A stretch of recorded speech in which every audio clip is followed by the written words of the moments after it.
Hi, my name's Alyssa. Thanks for watching today. Before we get started, we wanted to fill you in on our church. Here at Grace, we have a mission and a purpose. Our goal is to help people discover truth, decide on Jesus, demonstrate change, and deploy for others. If you're looking for a church, we would love for you to come be a part of what God is doing here at Grace. You can check us out on Facebook, Instagram, YouTube, and Twitter. We would also like to invite you to one of our Sunday morning services. Check out ohiograce.com for a list of campuses and service times in your area.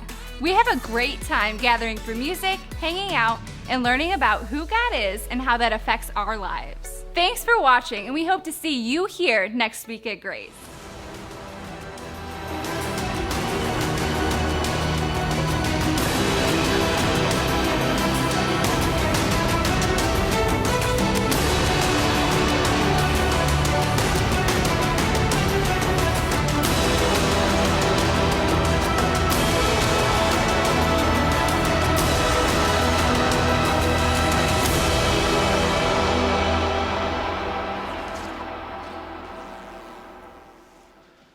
Well, hey, church, glad to see you guys today. Have you ever noticed, or just even thought about maybe, how many decisions we make like in a day?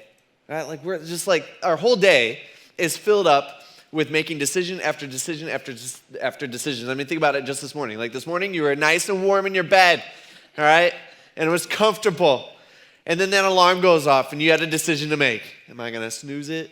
All right, which some of you did. Okay, or am I going to get up, right? Or, and think about just your first hour awake this morning. I mean, there's that decision, that's the initial decision. Am I going to get up or am I not? Am I going to grab my phone or am I not?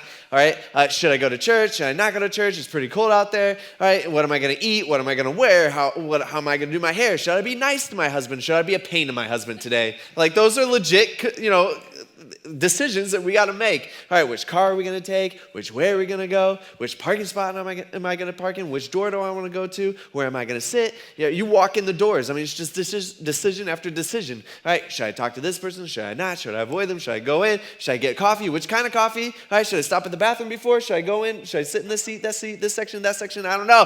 All these decisions that we make all the time. I mean, life is filled with decisions. Now, here's the thing about decisions. The quality of our decisions, all right, the quality of our decisions determine the quality of our life. All right, we know this to be true. All right, the quality of our decisions ultimately determine the quality of our life, meaning we make our decisions and our decisions end up making us. And the problem with decisions is that God tells us that we have an enemy who is constantly trying to influence our decisions. And our enemy wants nothing but the worst for our lives. I mean, think about it. The way that the enemy influences our decisions is this little tactic that we like to call temptation, all right? Temptation, right? We got temptation all around us. Temptation is a real deal. I mean, we're all faced with temptation. If you don't realize or if you don't think that you are faced with temptation, that just means you're not really in tune enough with yourself or with God to understand it, okay? We are all faced with temptation. Now, a lot of the decisions that we make, they're not necessarily right or wrong decisions, okay? Like, we understand that, right? Like, what color socks am I going to wear today, okay? It's not a right or wrong. Maybe, I don't know, maybe for you it is. But in general, it's not a right or wrong. But many of the decisions that we make, there is a right or a wrong answer, meaning God does he has a way that he wants us to go. It's kind of like this. Let's take this tape, all right? Let's do this. Well, let's just draw a line here and think about it this way. Let's say this side of the tape, can you guys see that kind of? Do we got it? No, you guys probably can't. Do we got this? Is it working? Huh? What? There it is. Okay, all right. This is like last minute, we just threw this together, so this might be really stupid, all right, but we're going to try, okay?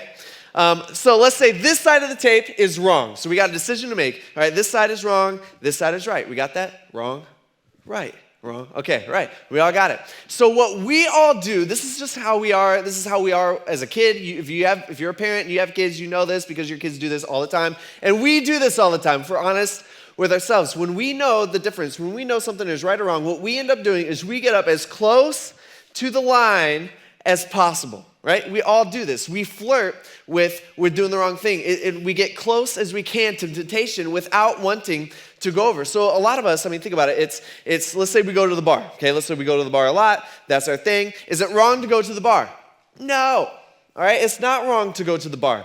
But our problem is whenever we go to the bar, or maybe for a lot of you, it's half the time you go to the bar, what you end up doing is you end up crossing the line and you end up getting drunk, all right? Something that the Bible tells us not to do, and it messes up your life. We got a lot of people in here that has messed up their life. And so what we end up doing is we cross the line. Or maybe for you, it's your girlfriend or boyfriend. You guys hang out all the time, and is it wrong to hang out with your girlfriend or boyfriend? Of course it's not, all right? And so what we end up doing is we end up getting as close to the line as possible, all right? But then what it turns out is whenever we hang out with our girlfriend or boyfriend, we end up crossing that line. Or maybe for you, your problem is shopping, and it's you just shop, all right? That's your thing. You get online, you have to go to Amazon, immediately. You have your Amazon list, you check them, you're going through, seeing if there's any deals. And what you end up doing whenever you get on Amazon or whatever it might be is you end up just spending, and your spouse hates it, okay? And you end up crossing that line, meaning you end up doing the thing that God doesn't want for your life. You go into debt, you do this, you do that, you have all these things that you buy. You're not using God's gift that he's given to you, financial ability. You're not using that well, all right? Or maybe for you, it's your computer, or it's your device, or it's your phone, or whatever it might be. And is it wrong to have a phone? No. Okay, is it wrong to have a computer? Of course not. All right, that's not wrong. But what we end up doing is maybe late at night, we're looking through our phone and we're just scrolling. Some of us, our problem is we just spend so much time scrolling through our phone. It's dude, live your life, right? Go out and do something instead of just looking at what other people have done. Right? And so that's our problem. Or some of us, it's you're on your computer late at night, and what you end up doing is you end up looking at things that you shouldn't be looking at. It's some pornography or whatever it might be, and you end up crossing the line. See, our problem is that we get as close as possible to the line, and it's we expect to not be tempted. But that's exactly what happens. We are tempted, and we have an enemy who's trying to get us to cross the line. And one thing that I've noticed in my life is that it's so much easier if you pre-decide, all right? When it comes to a certain area in your life, maybe you're struggling in, maybe you're failing to temptation, you're falling to temptation, somewhere where the enemy kind of has a hold in your life, all right? One of the things that I've noticed in my life is if I just pre-decide that I'm not going to do that thing, or if I just pre-decide, hey, I'm not even going to get close, it is so much easier. So what you can actually do is you can actually move the line, all right, which is awesome, all right? So instead of, let's say, getting close to the line, we're I don't want to get close to the line. I'm going to stay over here. If you got a problem with getting close to the line, which we all do, all right? Instead of standing over here and being well, I'm not sinning, so I'm pretty, I'm still kind of in the right if I just don't cross over. But the problem is every time you get close to the line, you end up crossing over, all right? What you could do is you can move the line. And if you're over here, then and you have the temptation of getting close to the line, then you won't struggle with. It'll be a lot harder for you to cross the real line. You get what I'm saying? Something like this. If the issue is the bar, don't go to the bar. All right? It's not wrong to go to the bar, but if every time or half the time you go to the bar you're getting drunk, then don't go to the bar. Or if the issue is, whenever you're with your girlfriend or a boyfriend, or maybe it's just your friend, you got friends with benefits, whatever, I don't know what you got going on, all right, what kind of deal you got set up, all right, but if that's the problem, if you keep hanging out with that person and you guys keep doing things that you should not be doing, then maybe you need to break up with that person, or maybe you need to hang out with that person, but only when other people are around. You get what I'm saying? You move the line. Or maybe for you, it's spending. Okay? Spend. Maybe for you, you just have to quit spending, and you just can't when you're looking online. Maybe you don't go online. Maybe you log out of your Amazon, you put in a different password, you give that to somebody else. Or, all right, maybe you cut up your credit card. You can't spend if you don't got that, right? Or maybe you do something like that where you move the line. Or maybe for you, it's your computer. If it's your computer, maybe you just get rid of it. Maybe you don't need it, all right? If you do need it, then maybe it's something where you give your phone or you give your computer to your spouse or somebody else that they have it after 9 o'clock at night. And so you won't be tempted, right, to look at things that you shouldn't be looking at on your computer. Get what I'm saying? All right? You can be strategic and guess what? Creative. and you can move the line so that you aren't tempted. And that is pre-deciding that you're not going to do that thing. And I know some of us, we feel like when we think about temptation, we think about this stuff, this is what we naturally do, is we feel like, man, that's so restrictive. I don't know. That's so limiting. But that's what the enemy wants you to think. In reality, it's freeing. See, the last few weeks we've been going through the book of Luke. Luke was a Greek doctor, and he wanted to know the details about Jesus' life. And he wanted to know the details about Jesus' life from the people who actually got to experience Jesus, from the people who actually got to hear the things that Jesus had to say, and from the people who actually got to see the things that Jesus did. And so what Luke does, and it's so interesting, is he documents the story of Jesus' birth, which we've talked about, all right, and then he documents the story of a man named John. He's got a nickname, this guy named John. His nickname is John the Baptist, and we talked about that last week. Now, if you remember kind of where we picked off, or where we left off last week, you got this guy named John. He's a super weird guy. He's doing his thing, and he's out in the middle of nowhere, just like yelling at people, and everybody is wondering if he might be the Messiah. Now, the Messiah was just an old word for the words for Savior, all right? And the Messiah was a person that the Jewish people have been waiting for at this point in history for hundreds and hundreds, if not thousands of years. They've been waiting for this person who's going to come save them. And we see all throughout the Old Testament that God's pointing. He's saying, someday I'm going to fix your sin problem. Someday I'm going to fix it. I'm going to take care of it. All right, the Messiah's coming, the Savior. He's going to save you. They didn't exactly understand exactly how he was going to do that, but they knew that this person was coming. And so here's John. He's out there doing a bunch of stuff. He's wearing weird stuff. He's eating weird stuff. He's saying weird stuff. And everybody's like, I don't know. He seems to know a lot about God. This guy, could he be the Messiah? He's very Messiah-like. And then John tells them all, he's like, hey man, I'm not the guy. I'm not the guy that you're looking for. You think I'm a big deal? I am nothing compared to the actual Messiah. Remember, he even says, he said, I'm not even worthy to untie his shoes for him. Like, I'm not worthy to do that. And then Jesus shows up. And what's crazy is what they record for us is that John, he looks up one day and Jesus, there's just crowds and crowds and crowds and crowds of people. And Jesus walks up, and John points at him and just says, look, that's the guy. That's the guy that we're waiting for. He's the Savior. He's the one that's come to save us. And Jesus goes and he actually gets baptized by John. Now, after Jesus gets baptized, what we see in Luke chapter 4, verse 1, it says, then Jesus left the Jordan. Remember, the Jordan is just the river. It's like the only river in Israel. It runs north and south, still there today. It says, then Jesus left the Jordan, he says, full of the Holy Spirit, and he was led by the Spirit into the wilderness. So out in the middle of nowhere. Now, he was there for 40 days to be tempted. Now, think about it, all right? This should be super weird to us. Jesus, he just experienced maybe the high point of his, earthly life here, okay? He just got baptized by John. There's crowds everywhere. Before this, he was kind of unknown.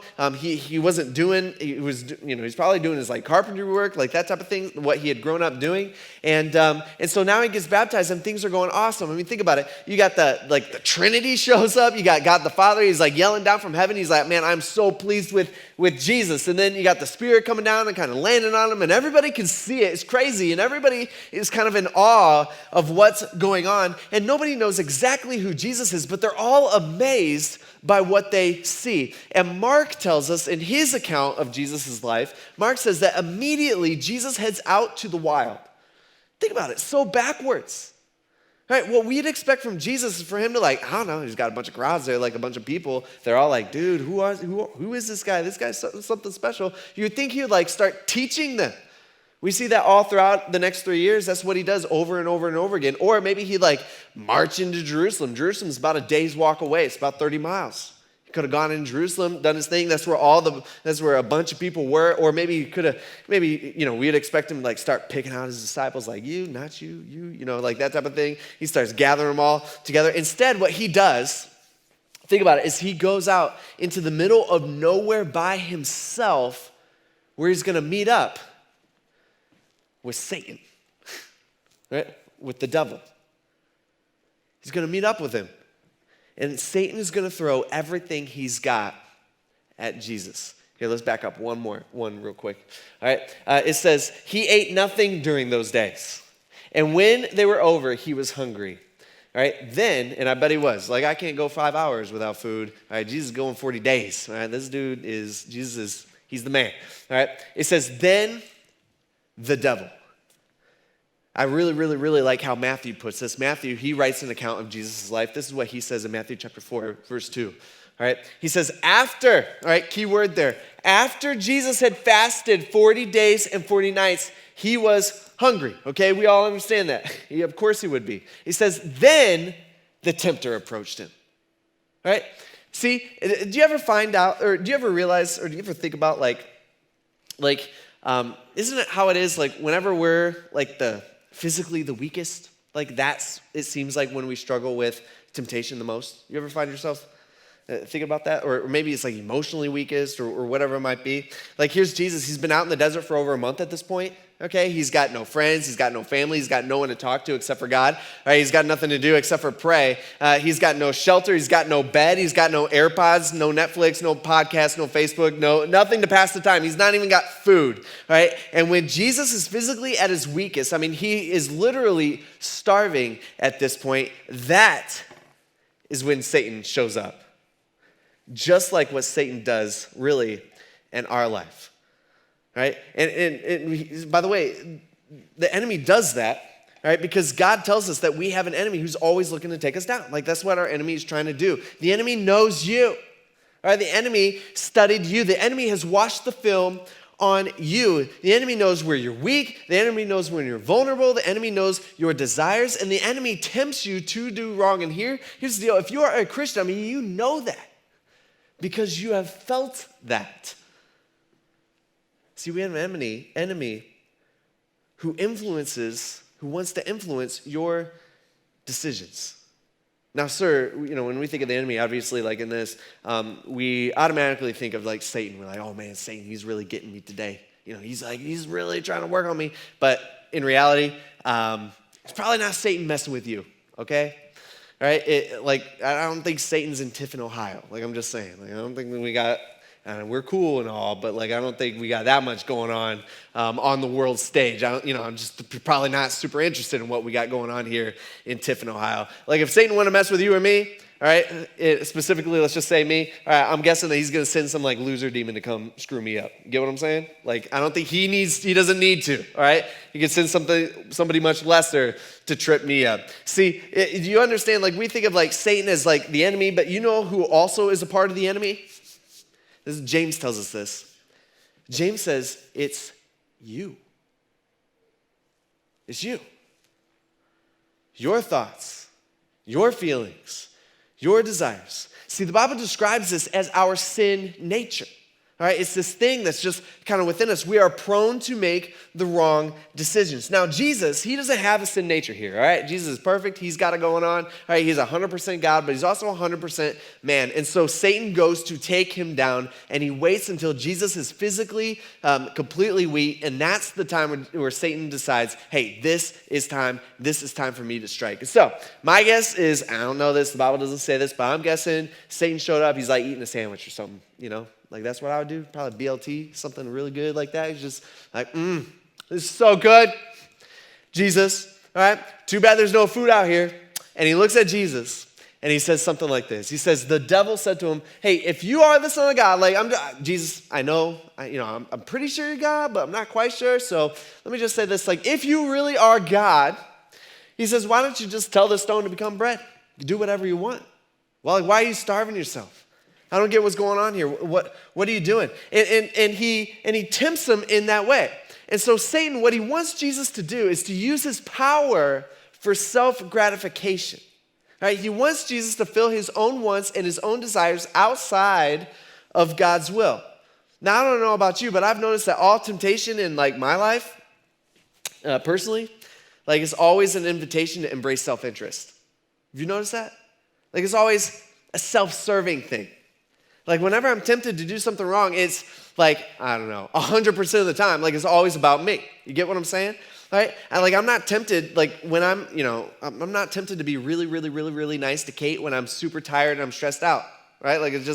It doesn't happen that way. Like, I come home from work and it's been a rough day and I got this going on, I got these problems, all these problems going on all over the place that I just can't seem to put out, right? Like, I don't come home from work and I'm like, hey, my little pookie, schmoopy, cutie patootie, honey bunny McDreamy, hot mama. Like, I don't do that. Who's the apple of my eye? And then I go do the dishes or something. Like I can tell you, I've never been tempted in that way, all right? Not once. By the way, AJ uses one of those words to talk to Marissa. I won't point out which one, but I've never been tempted to use any of those things, even on the good days.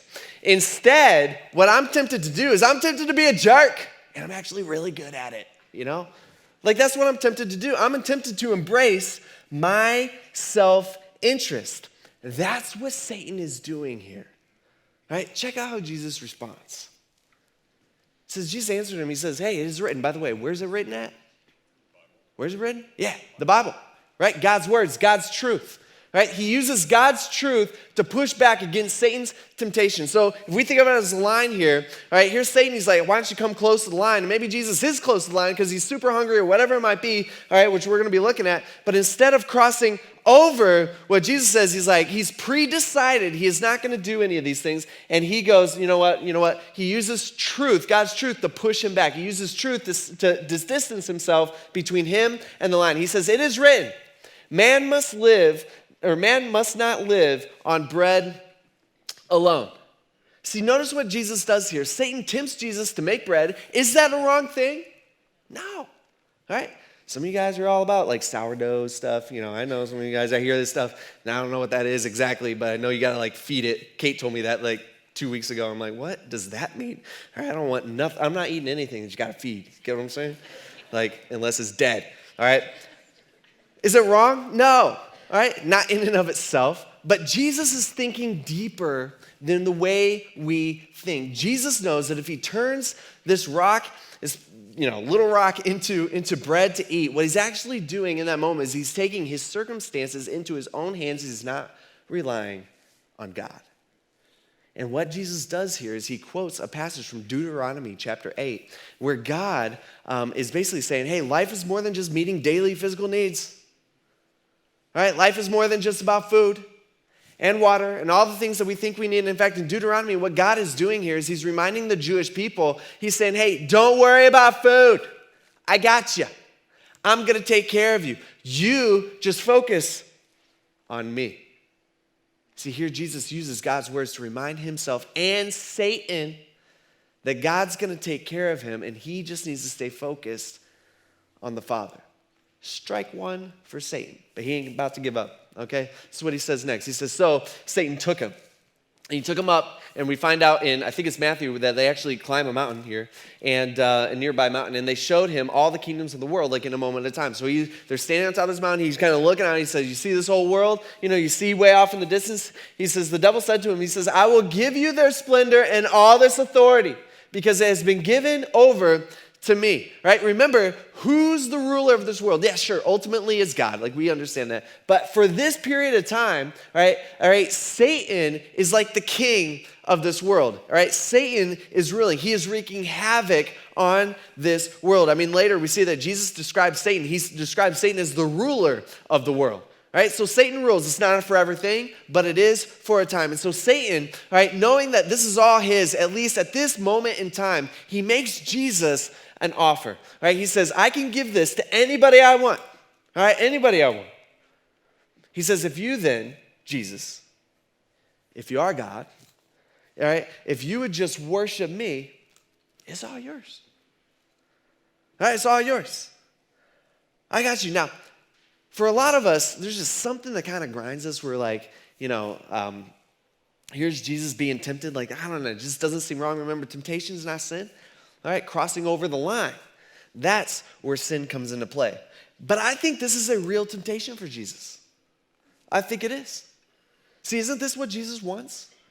To be ruler of all? Ultimately, isn't that why Jesus came? Right? Isn't this what he deserves? Isn't this Jesus's right? Isn't this why he created the world in the first place? See, here's Satan. He's showing Jesus the kingdoms of the world. And it's not really about the authority or the popularity that would come with all that come from being king. Right? That's not what I think Jesus eyes as valuable. You know what's valuable to Jesus?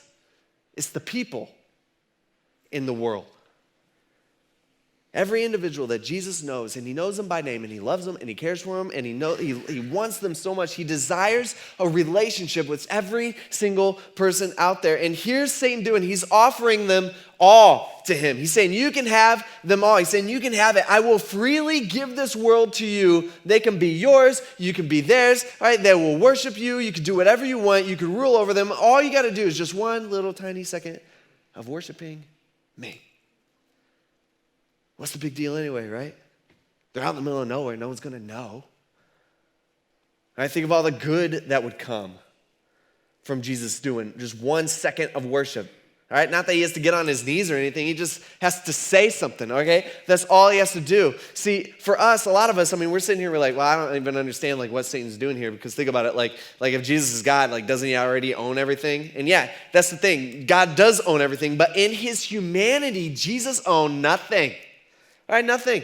I mean, he didn't have a dad who was like a priest, like John. All right, his dad was super poor. His parents were super poor. All right, he had to borrow an animal from someone to ride into town once. All right, Jesus, he had to borrow a coin to teach a lesson once. I mean, he's got nothing, and Satan knows it. And the world, I mean, it's Jesus' right to rule this world, and it's his right to have a relationship with his creation, because he is the creator, and he could have it all right now. Now, think about it. Not only is the offer appealing because it meets Jesus' desire, right, to rule and to have a relationship with everybody in the world, but think about it. It also bypasses the pain and suffering that Jesus knew he had to go through to save us.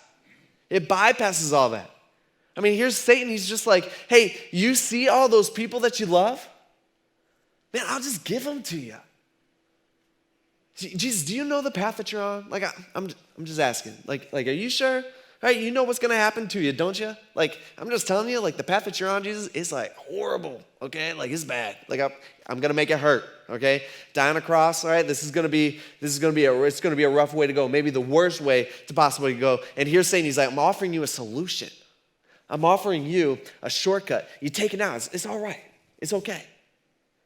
See, it's the same thing the enemy whispers into your ears and mine.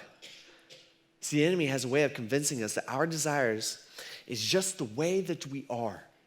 All right, that our desires are just who we are, but that is all a lie. In fact, our desires are not who you are. Like if you at some point in your life, which isn't everybody in this room, if you have given your life over to Jesus, you have made that decision, just like those kids at Kalahari last week, if you've made that decision at some point in your life and you can remember kind of when that was, all right, then the Bible tells us, God tells us that we are actually a son and daughter of God. Like he has adopted us into his family. And so just because you have a desire, that doesn't mean that's who you are destined to be or that's what you are destined to be. This doesn't mean that. Our hearts are constantly lying to us. See, the reality is, right, we might fight with that desire for 40 days, or maybe for you it's like 40 years, or maybe it's your whole life. But the way to fight it is by pre-deciding not to get close and pre-deciding to do life God's way. So that's what Jesus does here. This is how he answers. He says, it's written. By the way, where's it written at? In the Bible, in God's words, it's God's truth. He says it's written, worship the Lord your God and serve him only. By the way, Satan, that excludes you, okay? He's saying, hey, haven't you read the Bible? All right, it's written. I cannot do that. By the way, can I just point out real quick, how are you going to be able to use the Bible? This is how Jesus fights back against this. How are you going to be able to fight like Jesus fought if you don't even know what the Bible says? Take a guess, like, I don't know. Like, how are you gonna know what's temptation or not? You see how important it is for you to know God's words? Right? That's how we decide. That's how we know what's right and what's wrong. You got to know it. And so here's strike two for Satan. Then it says Satan took him to Jerusalem. Now, when I was a kid, this is just kind of how I thought. Maybe it was the same for you. Like, when I hear this, it's like Satan's like taking him places. For me, it was just like, it's like beaming up or whatever. Like, how's he doing? Like, just disappears and he shows up someplace. I don't think so. I don't think that's what he did. Maybe it was, I don't know exactly what Satan could do. But my guess is that they walked to Jerusalem. Again, this is probably like a day's walk, which is kind of interesting to think about, that Jesus and Satan spent time together, okay? And they did. And so Satan, he has Jesus stand on the pinnacle of the temple. Again, as a kid, I have this like picture in my mind is like Jesus is kind of balancing on top of the spire of the temple. I don't think that's how it was. In fact, most scholars or a lot of scholars would say that that pinnacle, it just means like a high point, right, on the Temple Mount. Remember, the entire Temple Mount, which is still there today, is on top of a mountain, even more so back then. And so here, the temple complex is on top of the mountain. In the southeast corner, there's this like porch that kind of looked over a 450-foot cliff. And so they probably walked through Jerusalem. They probably walked up to the Temple Mount. They probably walked up to this porch. And on top of that, they're looking down this 450-foot cliff at the Kidron Valley below. In fact, Josephus, which was a Roman historian, we've talked about him before, he actually points to this. He actually talks about this within Luke's lifetime here, and when he writes stuff, and he's saying that people would get dizzy as they would look over the edge because it was so far below. People like freak people out. And so here's Satan and Jesus like standing up there. They're looking down, and they're looking down 450 feet. And Satan says to him, he says, "Hey, if you are God, all right, if you're the Son of God, throw yourself down from here. Why don't you just like throw yourself down?" And we're like, why? Why would anybody do that? He says, "For it is written." Here's Satan. He's using the Bible as well. By the way, where's it written at? The Bible. God's words, God's truth. Satan knows it too. And Satan fights fire with fire. And what he does here is he says, by the way, so if you're using all these, using all this Bible against me, Jesus, he says, well, you also know that it's written, he, meaning God, will give his angels orders concerning you to protect you. Right? And they will support you with their hands so that you will not strike your foot against the stone.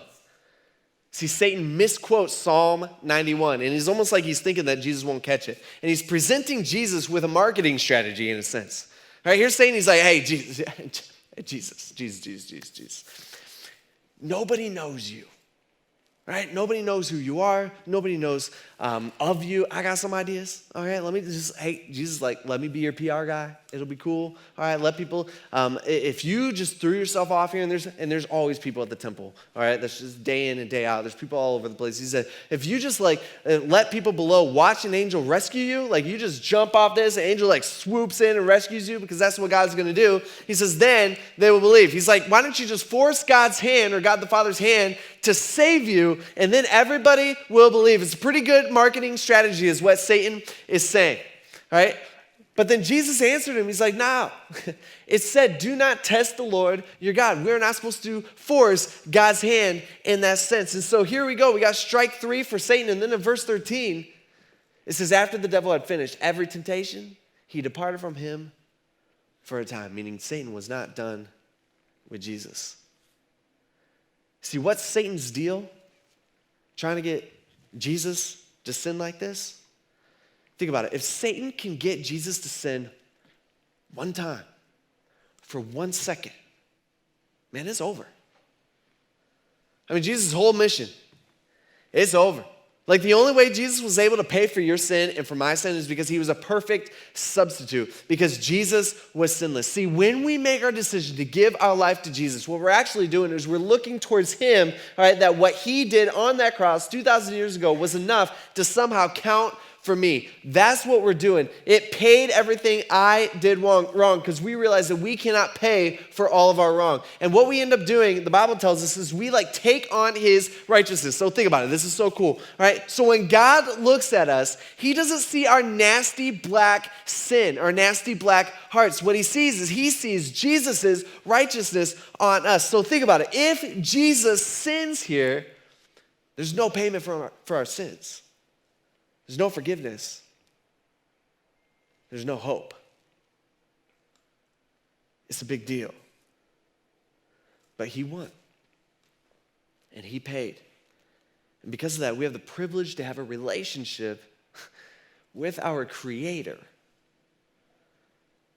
And as we go through life making decisions, there's just decisions all over the place. There's just constant decision after decision after decision.